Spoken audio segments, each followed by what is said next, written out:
Well, we're joined now by Marco Vicenzino, who's a foreign affairs analyst. Thanks very much indeed for joining us here. We've just heard there the Middle East is on fire. Do you think Yemen could spark a wider regional war? I think that the conflict has been going on for a few years now. Syria, Iraq. This is a further intensification, yes, but we see it scattered throughout parts of the Middle East. So this is a conflict that has been going on. It's intensifying now. And Yemen, yes, could bring it to the next level. Republicans and other critics of President Obama have accused him of really taking too much of a back seat on this, using surrogates in the region. You mentioned Syria there, backing those rebels.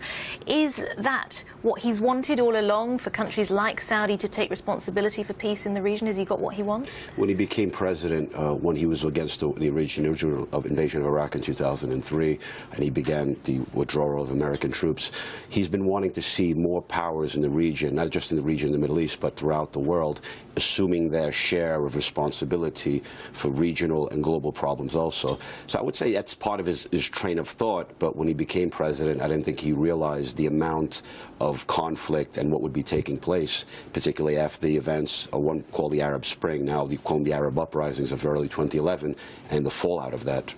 We've got Arab leaders meeting in Sharm el-Sheikh, and there's talk about an Arab League rapid response unit. Do you think that's the kind of thing that we're likely to see in the future, and how would it be organized? The concept of our rapid reaction forces, I mean, NATO has started one, and there's talk to have them at regional levels throughout in different parts of the world.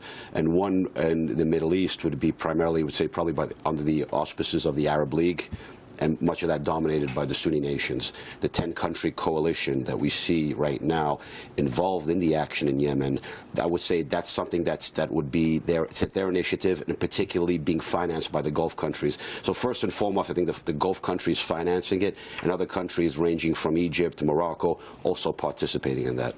You mentioned the Arab Spring, the Arab uprising, it's now called, and all the fallout from that. How do you think in the years to come that historians will view this event that at the time showed so much promise?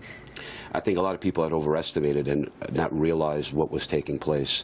There was too much optimism at first, and they needed more realism.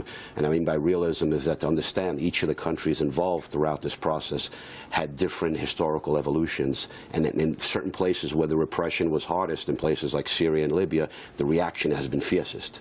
So I think one needs to take into account the history of these areas, and just important not to be naive. It's to be realistic. Optimism, good, but realism more than anything else. And the realism of the conflict between Sunnis and Shias. I mean, you talked about the Sunni, force outside, but you've got Iran in all of this, and it's talking about its axis of resistance. It's got Lebanon and Hezbollah, obviously the Assad regime in Syria, and the Shia forces in Iraq, and now Yemen fits into that.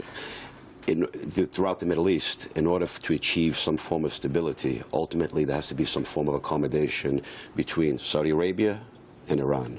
Without that, this competition will continue to spin out of control and to intensify. Wisdom must prevail amongst the regional leaders. Marco Vicenzino, thank you for that analysis. Thanks.